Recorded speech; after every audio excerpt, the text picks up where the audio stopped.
thing I find, sticking balling is to go out there with a reason, with a purpose. You don't just go out there and just hit the ball wherever you hit it and kind of lackadaisically. You go out there with a with a program.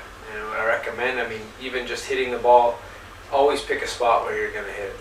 If it's going to be, I want to hit it to that leaf 20 yards over there, I'm going to put it in the goal 60 yards there, or I just want to hit it 10 or 15 yards. Have a purpose and a target every time you're out there, every time you hit the ball. Even if it's maybe not at an object, but practice your ranges. Practice just hitting it 10 yards. Then you want to hit a 20-yard pass, or you want to hit an 80-yard pass. Because passing is very important, especially those short passes. A lot of guys, even in the professional level, they've got two things. Either they can hit it 3 feet or they hit it 300 yards. There's no in between. So the gauging is very important, and that's where you get with stick and balling and get that feel of what a 50-yard shot is and what a 40-yard shot is. So that's very important. And also, is almost make yourself have a little game. Always don't just go out there and elope in a loose rein, and just get out there and make the horses do things. Do all the shots, hit little back shots to yourself, which I'll show you when I get out on a horse. You have maybe a 10 by 10 yard area, and stay in that spot and get the horse working and topping him. Next shot to yourself and bring it around to the near side, a little tap, and constantly working. You won't go more than a minute and you'll be exhausted, the horse will be exhausted. And it's not only good for you with your quickness and going from side to side and passing it around to yourself, but it's also you're schooling the horse at the same time. You're getting them on their butt, moving to the left, moving right, stopping, turning.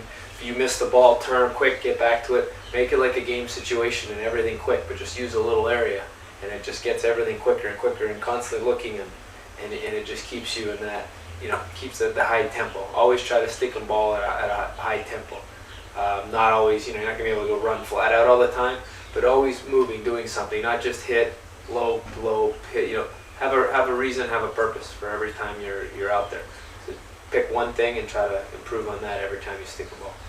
When I say at a high tempo, a high enthusiasm when you're stick and balling, the rate for your horses, it's going to depend obviously on the horse, the fitness level of the horse, but a few minutes, you want to get them breathing, but you don't want to get them all lathered up and exhausted like they just played 2 chukkers. But they need to also get their heart going and get quicker and responsive. So some horses it might be 2 minutes, 3 minutes, some you might be 10 minutes, But generally, just 2-3 minutes, you're going to find yourself exhausted after 2 minutes. You're not going to be able to keep doing this for too much longer. But the horses, they all need to just get a little sweat on them and some deep breathing, and that gets them, just keeps them, gets their blood flowing and gets them in their fitness zone that they need to be in as well.